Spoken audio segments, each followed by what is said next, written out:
Come on.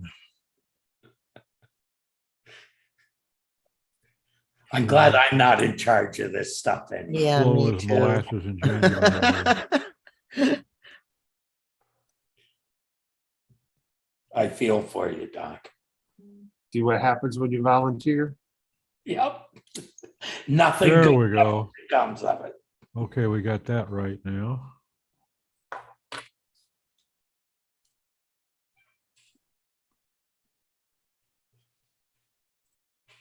There we go. And I'm going to start recording. Hello, everybody. Welcome to another episode of the Bogus Hangout. I guess we'll start introducing ourselves. Simon, you want to kick it off? You're muted, mate. Yeah, no. I'm Simon Cox. I'm a specialist in muting myself on the start of anything. I'm over in the UK. I'm a technical SEO, I was going to say expert then, but that's not the right word. A specialist. I've been building websites since 1996, and I love playing around on the web. Sarah? Hi, I'm Zara Altair. I like to play around on the web too. And I write, and with one of my positions, I'm actually, I don't know, I would call it adjunct SEO. I double check things that somebody else has done. I don't do. Steve? Steve Gritzer, web narwhal, mostly PPC expert, and I hate that word, but expert, but that and do some SEO and web development too. Terry? Terry Van Horn, retired SEO. Now I'm building WordPress themes and plugins. And I'm Doc Sheldon, also a web narwhal. My specialty is tech SEO. And what's on the agenda was the first question we were discussing in the green room, and we don't really have an agenda today. So anybody want to pop up with something they've seen this week that's worthy of discussion? Don't everybody talk at once. Well, Steve did suggest last week that we talk about our side gigs and hobbies. Yeah, That was something I brought up because so many of us are so embedded in what we do on a daily basis, and we don't know much about the other life that we all seem to lead. So I thought it would be a good idea for everybody to kind of talk about what they do outside of work. There's a life outside of work. Well, boy, knock me over with a feather. Oh my gosh. Well, I know you've got some hobbies, Steve, besides fishing. Why don't you start? that's fishing. Yeah, I mean, I'm my original training is in architecture, and I've always been the artist in the group. And so a couple years ago, I started getting really heavy into woodworking, making cool stuff, hopefully cool stuff. Making a lot of silly things like cutting boards and stuff like that for friends. But my favorite thing to do is building large furniture. I'm in the planning stages on a new desk that's going to be, it's going to have an embedded railroad train in it, and like the one that I have now, only bigger and better, and probably a much nicer desk as well. That kind of stuff. And then we also have a farm. We raise cows and getting ready to, we've got horses and dogs and all that, but we're getting ready to add goats next year. And we've had guineas and chickens and all of that fun stuff. So, my day is really about an 18-hour day most of the time, between work and then the other work and then the other work. It keeps me busy. Fortunately for me, my wife is retired, which gives her plenty of time to find me more things to do, like fix tractors that she breaks, get stuck in the mud, and all of that fun stuff. But I find that I need the woodworking. I need to get out in the workshop, use my hands, and do something other than sit in front of a computer screen more now than ever. Otherwise, I just yell at people. And you also make some mighty fine looking fishing rods. Oh, yes. Oh yeah, I do that too. I've got a whole stack of them over there that I'm working on right now. I sponsor a young high school team, and they finished 14th in the world championships out of 417 boats. So now I owe them a couple of fishing rods again, which you would think you can go to Bass Pro Shop and buy a fishing rod with a reel and line for $30.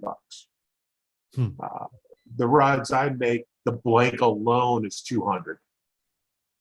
The difference, it's like driving a Volkswagen Beetle from the 70s versus a new Ferrari 547 or something. There's just no comparison in them. But it's not something you can do and make a living at, because they're the market for people willing to spend $400 or $500 on a fishing rod is kind of small. So I do that for that. That is legitimately for fun. It's just a money sink where I can just throw money in a hole and make cool things and give them away because I can't sell them. And I'm kind of on the other end of the spectrum from you, because basically, aside from the fact that since the first of the year, I'm the primary caregiver for my wife because she had a stroke. So I do cooking and some housework and whatnot. I also care for our daughter's dog. And other than that, I'm pretty much sitting at my computer working 16, 18 hours a day. I don't really have a hobby, but I don't really have the excess time to consider taking one on either. And I enjoy what I do. So, But it's that's not entirely true either, because you did publish a book recently. well, not Oh, recently. yeah. That's a lot less than recent. That's I think about 3.5 years ago now. And I was at our age, halfway through the second one before I ever hit publish on the first one. And I'm currently still halfway through on the second one and about a third of the way through on the third one, and haven't touched either one of them in, a year and a half. wow. So, it's just chasing whichever flame is licking highest up my butt at the moment. That's That's fair. What about you, Simon? What do you do when you're not sitting in front of a computer in that awesome man cave? It's that man cave. That piece of junk over there is kind of where I try and spend some spare time. So I model narrow gauge model railways, which includes building little bits and pieces like this. Oh, you guys got to get together. Yeah, Steve did mention railways, but I like that because it is 3D. It's soldering, painting. It's using your mind in a completely different way, and that really takes me away from the screen. Although stuff like this, I design most of it on the screen. I've got those skills. I use them on the screen. But I've also last year I got a laser cutter, which is a little one just there to my right, and that's helped me make this sort of stuff. And I do that on the screen. But putting it all together and running it and then taking stuff like that off to exhibitions is a completely different thing from doing digital. Hey, there you go. That's his last top desk there, yeah. Well, it's kind of similar to mine. If you look to my right, it's just all junk. Trays up on the wall up there, and then all my tools and everything down here. So I can just spin around to the right and just grab something and fettle. Been something else for a while. But that's one of, I think, probably many hobbies. But I also bake bread like Doc. I do practically all the cooking at home because I enjoy it. While my wife's working and everything. But yeah, I think it's important having these side hobbies and side things to do, just to get yourself out of particular narrow focuses. Otherwise, you just get into a rut. And it brings fresh ideas. Building model railways means I do a lot of research online, of course. There's a wonderful website built by the one of the Scottish universities that they've scanned loads of really old maps, and they put them side by side with current maps, and you've got a split screen. You can see where you are now compared with then. And I spent hours going through those maps, looking at old railways and other stuff and everything.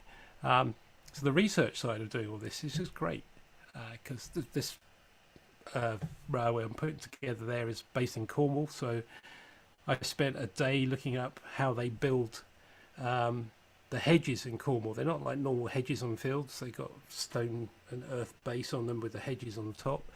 I know all this stuff now. I just learn all this rubbish, which I may turn into some sort of model in the future. But even down to creating moulds for stonework and stuff. That's made out of some Themo type stuff, and then I can. That's a master, and I just press clay over it and then stick it where I need to stick it and paint it. So that's what I do. You say you design stuff online, Simon. You use some sort of a CAD program? Not actually online. I use just normal. No, I don't use CAD. I actually use Affinity Designer, which is a vector drawing program like Illustrator. That's what I use for doing the laser cutting, and that has resulted in me doing things like creating little kits for railway carriages. That's all cut out of laser card. And the society I'm in, we might go into production with some of these, which would be fun.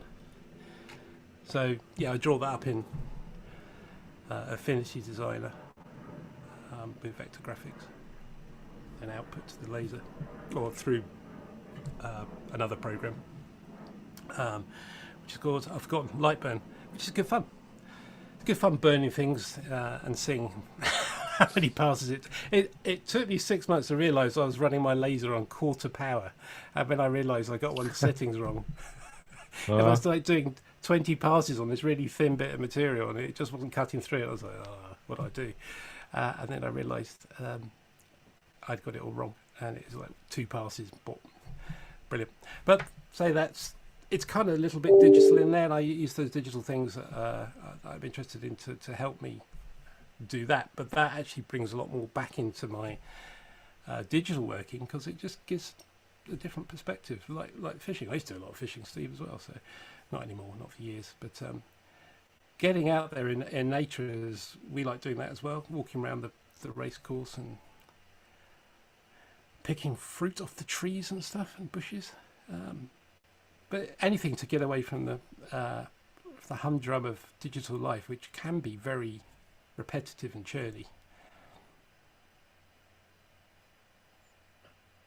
How about you, Sarah? You got some hobbies, pastimes? I was trying to think about it, and it's like, it definitely passes time. So when I'm working, I try to take a break about every hour. That doesn't always happen, but I aim for that. And I go outside and I fiddle around in the garden. I don't know how else to explain it.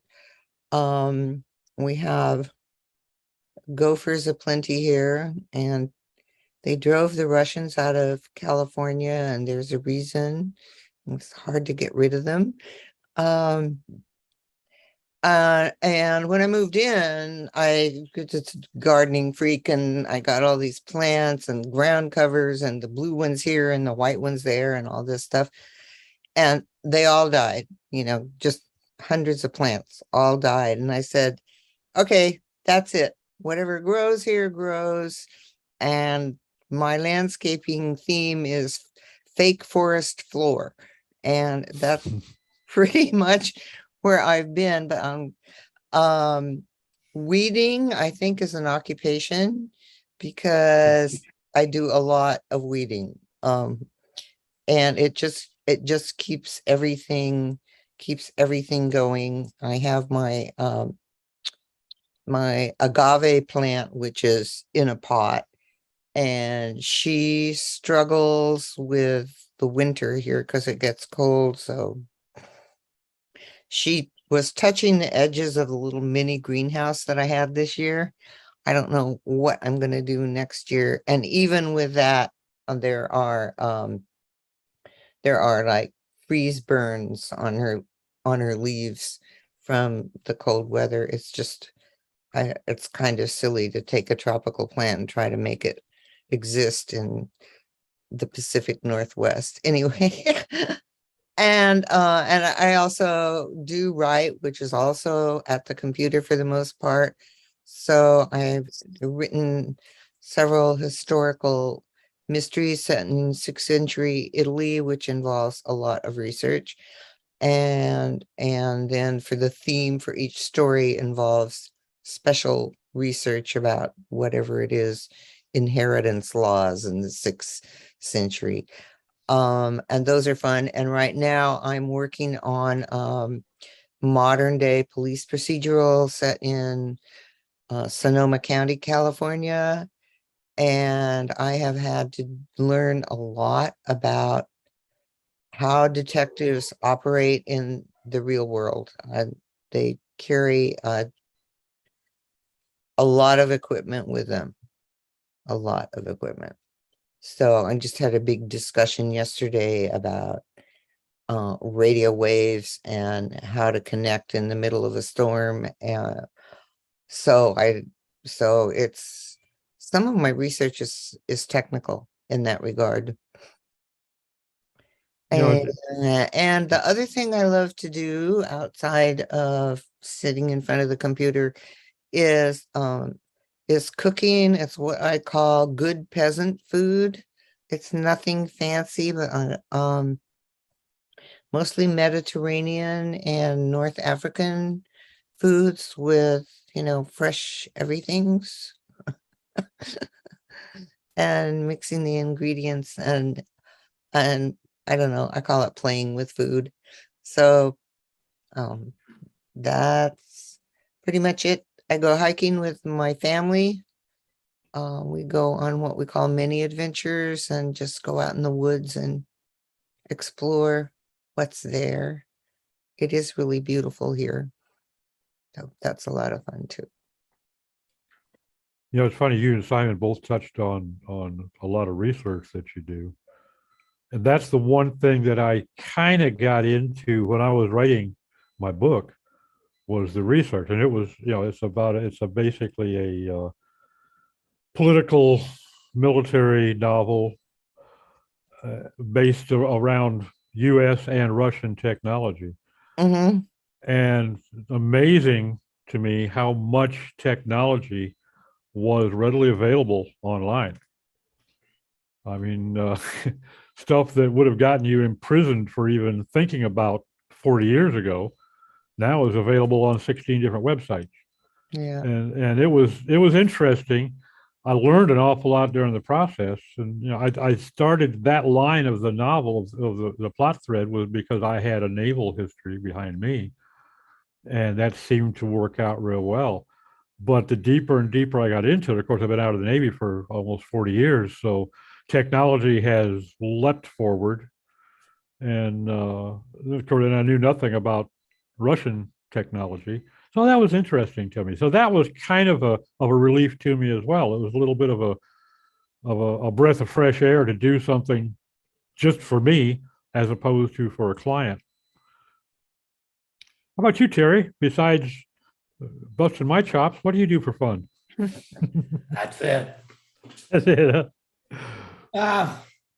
One of my new hobbies is I set up a new account on Twitter. I troll. people on sports teams and stuff. Yes. I learned everything I know from Steve.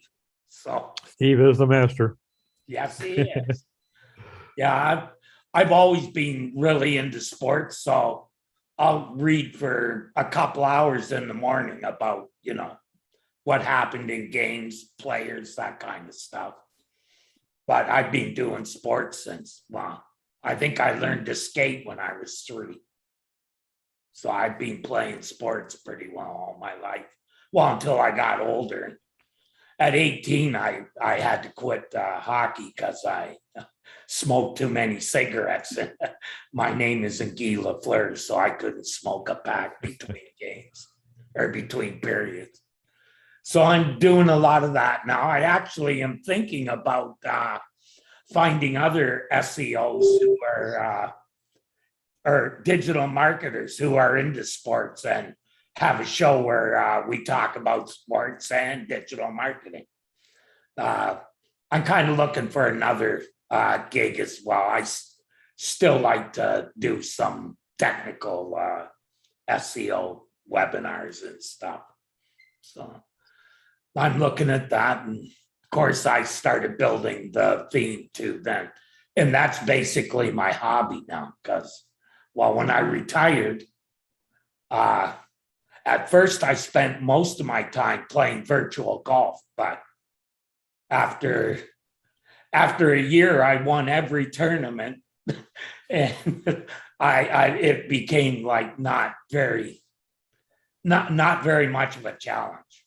Yeah. So I quit playing that and started doing doing the WordPress stuff. It started slowly. Like everything I do, I have to go to the codex and read about it. So I'm learning a lot about WordPress. So, That's it. I have never tried to, even when I'm an electrical engineer by trade. So when I was designing a transformer or something, I never trust my memory. I mean, beyond Ohm's law, all the rest of the formulas, I always double check because you don't have to miss much to totally screw it up. yeah. And that's one of the things that I kind of enjoy about technical SEO is that's just an old habit of mine. I always double check, make sure I've got things right. My memory is serving me well. But B, there's something new all the time. And it's amazing. Sometimes, you'll get an idea planted in your head.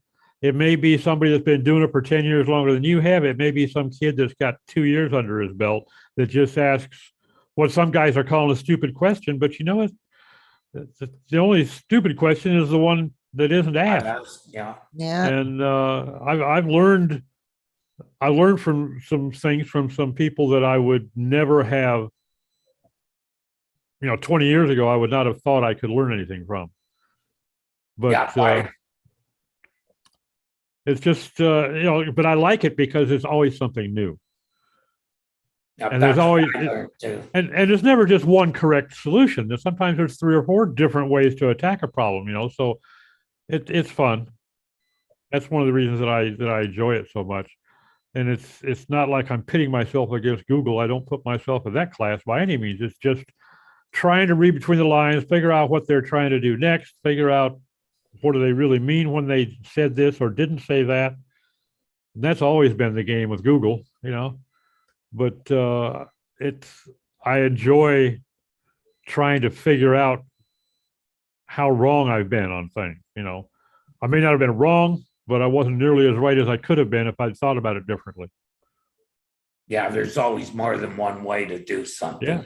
That's why I like it. That's why I know both platforms, Unix and Microsoft, because I want to be able to build on both because one does do something better than the other. If you know how to use them. Well, you and I have known each other for over 20 years, and I wouldn't have to go very deep into my memory to remember the times when you used to spit whenever you mentioned WordPress. Yeah. WordPress. Well, yeah, but after a while, that's what people wanted because they actually thought they wanted to update their site. And You know, when Right. it comes down to it, most of them don't update their sites. WordPress is a waste. Hmm. You know, you'd be further ahead to just write a regular website and not use WordPress. I just recommended Shopify to somebody this morning Ooh, because they don't, I mean, they don't sell a lot of product, you know, Right. $200 or $300 a month. They're not really interested in selling a lot of product because they have other channels, but they know they need a website. And it's like, why build a WordPress website for that? You're going to spend $3,000 building the website. Then you've got to manage your credit card processing and updates and all this other Right. All those integrations. and Yeah. Shopify makes it simple. Yeah. Yep. Stuff it up on Shopify and forget that it exists. That's it. You're done. And, you know, I know a lot of SEOs hate it when you say things like that, but it's true. I mean, not every client needs to have, you know, a fully decked out Magento e-commerce website.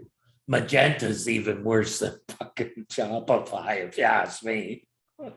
Well, unless you're buying if you buy the enterprise version of Magento and you have in-house developers, like a whole floor of them, Magento's amazing.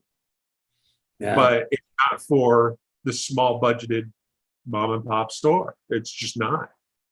I don't know. When I was looking at it back in the day, each product had to be put in one at a time. You couldn't like import a database and do that sort of thing. So I thought, oh, no wonder they give it away, because then they charge you thousands to populate the database.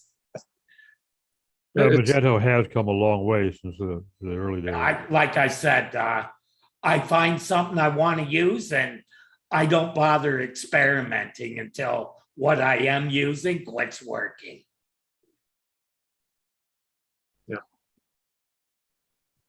I like that idea, Steve. I have an acquaintance who is an artist who makes physical things, and somebody is making a website for her, and this has been going on for 2.5 years. Oh my God. Yeah, and I said, why don't you just go on Shopify, put this stuff on there, and just, because Done with it. there's no big volume thing, and just be done with it. And then people have access, they can find you, and so I'm glad to hear that you Probably be a lot cheaper for it too. yeah. Sounds like a make workshop project to me. Somebody's retiring on their checking account. Yeah. No kidding. I know. It's just I've begun to put WordPress developers in the same category as people who only have one tool.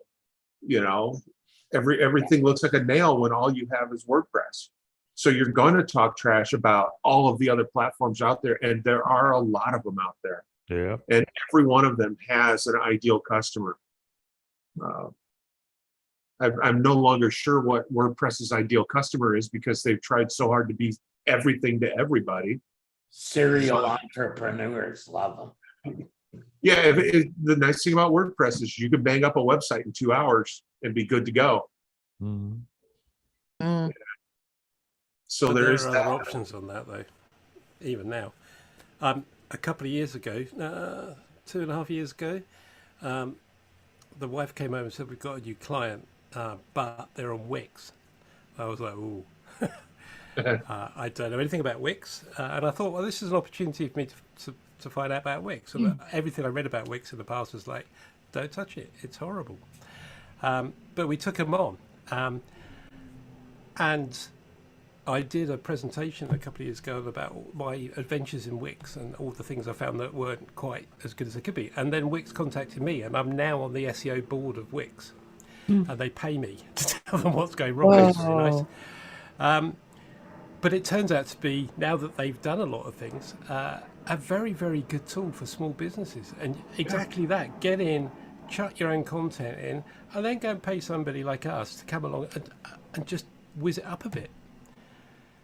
Yeah. And as Terry was saying, most people don't update their WordPress sites after they've got somebody to build it for them. But if they do it themselves, if they get a Wix or a Shopify or Squarespace site, if they do it themselves to put their own content in, they'll update it because they've already got over that comfort level, and then they can get somebody to come in and help them optimize it and make it searchable and what have you. And most small businesses are happy like that. Well, that's what they should be doing. But yeah, I mean, Wix is a great platform. I can spin up a site in an hour, 2 hours. Yeah, I mean, can you bill out $3,000 to $5,000 building a Wix site? No. You would. Let me rephrase that. Could you? Sure. Should you? Should you? Probably not. That's a different thing completely. Yeah. Just because you can doesn't mean you should. But that goes with anything, and I think Steve's absolutely right. The different sorts of CMS is available. I think I've used. I was counting a couple of months ago about 18 different content management systems, most of which I've done myself. So there's Craft, Expression Engine, Perch. I started doing stuff in 11T now. That's good fun. And each one's got its own particular market or would be good in certain situations. So there's even situations where I wouldn't specify a particular CMS for somebody, but somebody in the same vertical, I would choose a different thing, if that makes any sense. It depends upon their business and what they've got available to manage it and content manage it and developers to develop it, etc. So yeah, it really does depend. Some people can get by with a listing with a Google business profile and a page on Google. And what I was going to say was, I think it's also important that people learn that they are not locked into a single platform anymore. Yeah. Start with Wix, grow into Shopify, grow from Shopify into OpenCart or WordPress or even Magento. Rather than taking what the platform you're on, which we're seeing a lot with like Duda, for example, where people are trying to leverage some really cool technology into Duda, where it's really not the best platform for that. And that's when they should look at moving to something else. And it becomes a little frustrating on the developer side, because then you wind up, client goes to a meeting with 6 different people, and obviously 6 different people are going to come up with 6 wildly different solutions. And, I think that if we all as a group decided to pay more attention to what the client needed versus what we have to sell,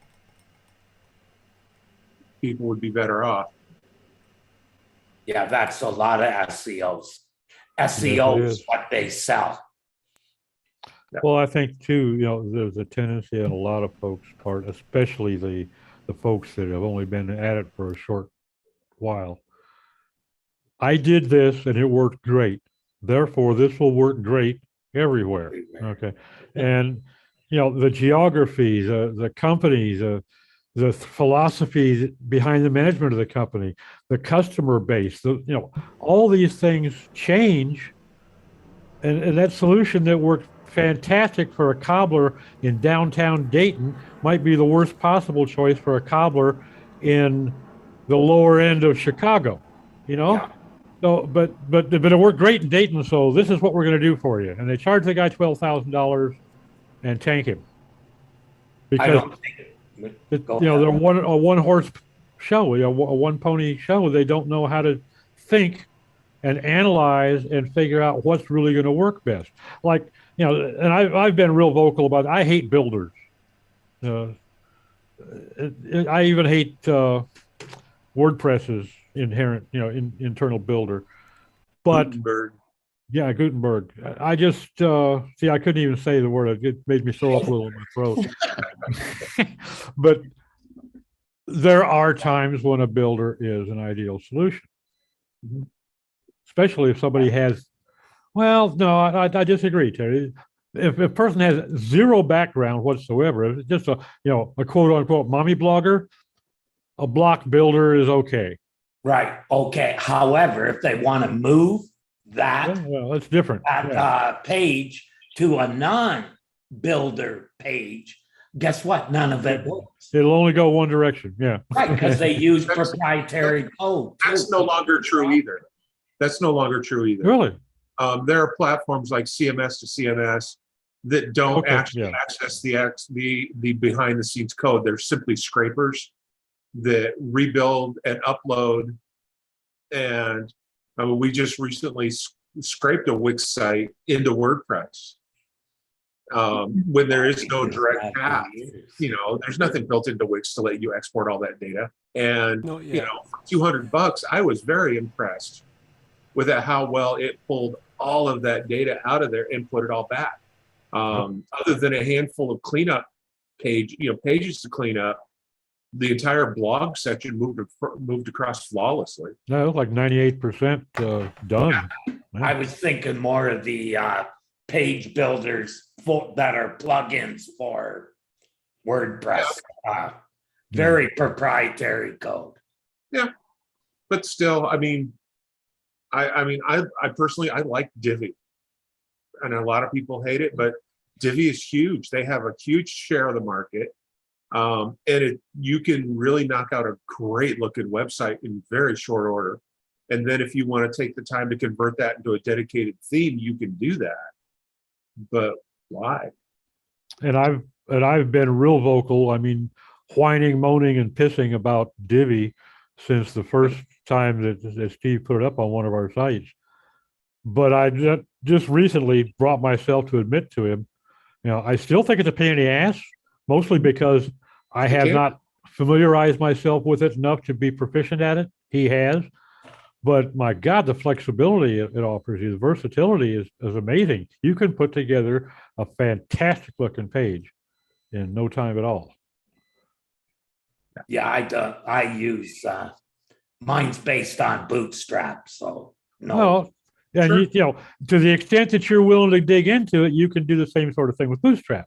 It's got a tremendous amount of versatility there available, but it's not proprietary though. That's the important thing. Yeah, I've come to appreciate what you can do with Divi. I don't appreciate having it jammed down my throat early on, but hey, I never liked taking my medicine when I was a kid either. So. Well, and the thing is, I would have never even known about it if Doc hadn't told me about it. That's wild. Not the first time I shot myself in the foot, is it? So, yeah. I guess one of the other issues we've been seeing a lot of lately is people arguing about how important Core Web Vitals is.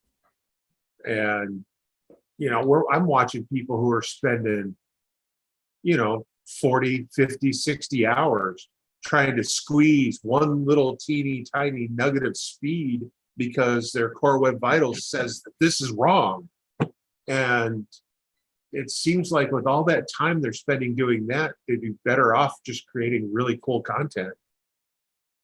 Yeah, well, they're doing that. I fixed Core Web Vitals in a lot less time than that. Mainly, Well, you just depends start on- by removing depends on all your the platform. JavaScript. You just depends remove on- all the JavaScript from the head, and You can't do that. most WordPress sites will pass CWV. So WordPress is one of the few platforms where you can do that. Most of the others you can't. Oh, okay. Yeah. Like I said, Steve, I only work on Right. one, so Right. But I'm just saying, you start looking at other platforms and you start running into different kinds of issues. And I like to explain to people, it's like at a certain point, you have to determine where your ROI is best, where your time and your ROI is. Is it squeezing that last little percentage of speed out, or is it building new content? The same thing goes for link building. I don't care about no follow, DA, or whatever somebody else's number is. Is there a chance that link is going to send me a visitor? right. If the answer is yes, I want the link. That is the bottom line, Steve, about link building. But then you end up against another problem that is so common in our industry. They're worried about the head count. How many visitors can they get to the site without even talking to the client or looking to see if the client has any sort of ability to convert those leads into a sale? And I realize that's not part of SEO per se. But if you're gonna consult to a client to help him make more money with his So I think we owe it to them to at least make mention of the fact that you had 120 calls yesterday and you only answered 2 of them. You're not really trying. If you're always out to lunch, if you chase them off because the only part of Core Web Vitals that I even pay attention to is CLS, because I know it pisses me off tremendously when I go to click on a button or scroll and all of a sudden it jumps 30 lines because it just loaded a new script in. That drives me up a tree. I'm pretty sure it drives other users up a tree too. The rest of it, I don't really care much about. And I'm inclined to think that Google probably puts more weight on that than they do the rest of it too, but I really don't care. I'm worried about the guy that's there with his wallet in his hand wanting to buy something. For me, it's mostly about speed. Like when I'm working on CWV, I'm looking at, I want to make this site as fast as I can, not for SEO or for CWV, because that's what I want, a fast loading website. As a platform developer, which is what you are now, that should be your goal. Right. Are you compliant? Are you fast? The next thing you're going to have to start paying attention to is ADA or whatever that's called. Accessibility requirements. Accessibility, yeah. I got some of that in it. I'm not sure if it's enough. It's never enough. Well, yeah, that's true. And if you ever get close to enough, they'll change the standard. So. Yeah, okay, yeah. But I use the ARIA and stuff like that, yeah. Yeah, that's an area of accessibility, myself included. I think way too many of us don't have a firm handle on how much a given website still needs to have to be compliant. Yeah, most forms on a website aren't compliant for accessibility. That's probably the worst place. The other thing that I find uniformly, I could go to pure black text on a pure white background, and I can find at least one tool that's going to tell me I've got insufficient contrast. Yeah. I can come back and check it again tomorrow. That tool will say it looks good, and one of the other tools that said it looked great will tell me I've got insufficient contrast. So the instability there, the inconsistency is tremendous. I use one that what's her name? The Kim Krause suggested to me. I've never seen that with it. I just use one, so I don't come across that. There is an advantage to being lazy. I go through a sort of a checklist for accessibility stuff, but most of it's already in my head. I've been doing it for years, and when I used to work for the big finance firm, it was quite key to get our sites to a UK particular level that the Royal National Institute for the Blind wanted sites to be at. And it was a hard sell into the business because they didn't want to spend money on us spending time doing accessibility until we pointed out to them that there are, at the time, this is back in mid-2000s, at the time there were 12.5 million people in the UK who were registered partially sighted. Never mind disabled, etc., but partially sighted. And that's an audience we want. Yeah. And then they got interested. I didn't tell them it's bloody good for SEO as well. And there's the only thing I can think of that where accessibility and SEO clash is alt text. When I've got SEO telling me the way to put keywords in there, and I go, no, we need to describe what's in the image. So I always got my way on that. So accessibility first, SEO second. And once you've got a site working well with accessibility, it doesn't have to be perfect. But if it's working well with accessibility, Google can crawl it. It'll get all the stuff out of it. And once you say that to people, they go, oh, yeah, okay, we'll do accessibility. And it's funny, Simon, I had it didn't turn out to be a client. He got pissed at me and hung up. But just a couple of months ago, this guy, he had a motorcycle repair shop and repair and customization. And he wanted more business. He was up in the North Texas area, and he wanted to drag in business for some of the surrounding areas, down as far as Dallas. And I looked at his site. I did a quick audit on it. I thought, okay, first of all, you got some major accessibility issues here that you need to address. He says, accessible, what the hell is that? I said, well, that's so that people like partially sighted people or blind people who are using a reader, their reader can tell them what this page is about. He says, you realize how few fucking blind people I have come in here on motorcycles? I don't care about that. I said, do you realize how few people that get sued for accessibility issues walk away unscathed? You talk about ambulance chasers. There's people making great money off of drumming up complaints to file suits against folks like you that are not going to get any partially sighted people in there, but they're good, but they're not compliant. They're not compliant with the law. But The law says you got to make yourself accessible. And if you don't do it, it's not a matter of if you get caught, it's going to be when. Something I also, there noticed, is an you may have too, is older people. I found when I used one of those contrast checkers and used their colors, I found it easier to read. Yeah, there's an audience out there as well who are partially sighted who want to buy their sons and daughters motorbikes. Yes. Mm-hmm. Yep. I ain't going to ride them. It's like somebody was telling me, I can't remember if it was one of you lot or somebody else, similar thing, didn't want to sell chainsaws to blind people. But a blind person might want a chainsaw to stick in their shed so when the gardener comes around he can use a chainsaw. You can't. It's amazing how many things blind people buy for people other than themselves. Yeah. It's incredible, isn't it? It's astonishing. I don't know. And the fact that it's not all just about blind people. Right. No, exactly. There's so many different aspects of accessibility beyond just being partially One or of non-sighted. my favourite ones is the if you've got somebody touch sensitive stuff on mobiles, or with somebody using one hand to navigate around, etc. That doesn't mean you're targeting people with one arm. It could be a mother carrying a child, or somebody who's got shopping in their hand. I mean, how many times have we gone to our phone and used it with one hand because the other hand's doing something like? Well, I'm not going to set Maybe my holding beer up a down, boulder, Simon. and you're ringing up the service, the emergency services. Get this boulder off me. There's all sorts of reasons. Yep. And the other thing as well is poor sight. Depends on the light, not whether you're well sighted or not. But if you, all sorts of things. Yeah. Yeah. So good No. reason to do it. Good point.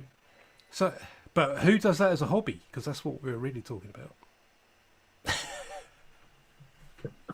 Well, I got a little bit of a deviation from that hobby topic. 30 seconds or less. Which one of you? Simon, you start. If you could have anything as your career tomorrow, what would you choose? Train driver. Next. Okay. Because you don't have to slow down at the Steam intersections when they're trying to beat you across the track, right? That'll be steam trains. It'll be narrow gauge. That'll be just great fun to do. It's slightly dangerous, but great fun. Terry?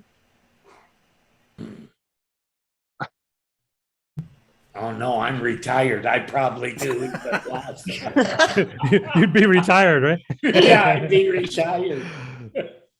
What job has the highest pension for me to retire from? Mine's easy too. I would be a charter fisherman captain in the Gulf of Mexico, but have no clients. Right. So Good call. Okay, I'm going to amend my answer. I'm going to be your deckhand on that boat. there you go. Terry should be a chat show host. A what? Chat show host. Oh, With the Terry Hood Show. The guest star today. that's enough of them, that's for sure. How about you, Sarah? I What do you don't want to know. be when you grow up? When I have to grow up, that's the problem. You know what? I really don't know. You threw a curveball there, and I was thinking about it while everybody else was talking. And if I could do anything, get no holds barred. I'd probably be. Steve's gonna freak out when I say this. I'd probably be raising draft horses. I've got room. All you gotta do is cook once a week. There you go. And I would probably be a surgeon. A surgeon, wow. A good always- one or a bad one? Oh, well, it depends. Because it doesn't matter. Depends on the head count at the end of the week, I suppose, how many survivors there are. No, I wanted to go into medicine from the time I was a young teen, and that's what I always wanted to be, was a surgeon. That is probably what I would choose. So you're making Although us all look bad now, Doc. it takes time to get through all that studying, so in the interim, I might be happy to be a deckhand for Steve. There you go. So, Steve, if you got Doc as your deckhand and you're out in the Gulf, so what's happening to your farm? We're getting us all rearranged here. Not my farm. Not Not my my circus, farm. not my monkey. It's technically not my farm. When my wife retired from the Air Force and from Honeywell Aerospace, she decided she wanted to have a farm.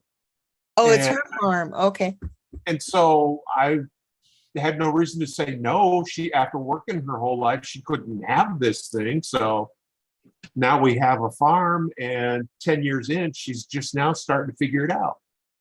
And Because it's really unfortunately, hard to convert an engineer into a farmer. unfortunately, she never told you at the time that what she wanted was a live-in farmhand to go with it. Exactly. That's one of the keys. He wanted to own a farm, not do the work. Pretty much. Lucky for her that I'm quite handy when it comes to fixing broken things. I used to raise dairy goats, Steve. So if you ever have any questions about that, We when our daughter was younger, we did 11 years in 4-H, and then when my niece came to live with us, we did another 2 years in 4-H, and always had goats and pigs and horses. And my wife spent a lot of time in Scotland when she was in the Air Force, so now we have Highland cows and yeah. cows with horns and cows that are intelligent with horns. It's just a bad combination because they're too smart. They learn how to open gates. We watched one of our females opened a gate and then pulled the gate open and watched all the other cows walk out. And then she followed them. And it's like, so now all the gates are double latched and clipped, and it's just a pain. Well, the goats know how to open gates too. So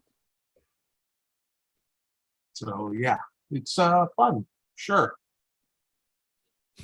I had Nubians. My son had La Mancha. Nubians are notoriously smart too. And They mischievous. are very smart. Yeah. But it used to amaze me at the fairgrounds because when they had the bucks, and everybody come in with their Sannons and their Alpines, and all the 4-Hers, right? And then it's the Nubians and these strapping guys coming in. Nubians are determined to do it their way. Beyond stubborn. There was a small window of time when we were in 4-H where the goat club decided they were going to train all their goats to run the obstacle courses with the dogs. And oh my God, that was hysterical because the goats, anything that required jumping, the goats were amazing at it. You couldn't get them to stop. But anything that required them to run through a tunnel, not going to happen. Not going to happen. Nope. So that didn't work. My experience with goats has been really limited, but I would have thought that anything that had to do with training right there was a showstopper. I've got pictures somewhere of the goats at our house standing on top of the smoker. And I'm still not even sure how they got up on the smoker because while I know they can jump high, I didn't think they could jump that high. So they can jump high and they also climb, But yeah. No. They're wonderful creatures. I like working with goats. No. Dandy at keeping the front lawn down too. No, they're browsers. You need sheep for your lawn. Goats are goats are browsers, so they'll eat bushes and trees and stuff. Not so good with grass. We had willow trees, and all of our willow trees were trimmed perfectly flat. Right. They're High up as the goats could stretch. yeah. Look like they're Made sculpted. mowing around them easier.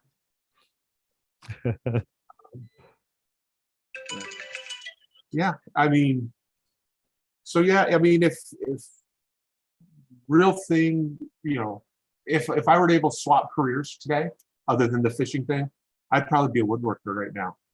Mm, So if anybody wants a really cool conference table or a really nice desk, I still use the hell out of that cheese slicer you sent me. well, there you go. I'm trying to wear that thing out. Cool. Well, we're at the top of the hour, folks. So to wrap this up. that was a fun topic, Steve. Thank you. Yeah, it Sure. was. Can't get much more bogus than this. That's right. Yeah, if you tuned in today to learn anything about SEO, sorry about that. Blame Ammon. Good. Yeah, it's all Ammon's fault because he decided to take a day off.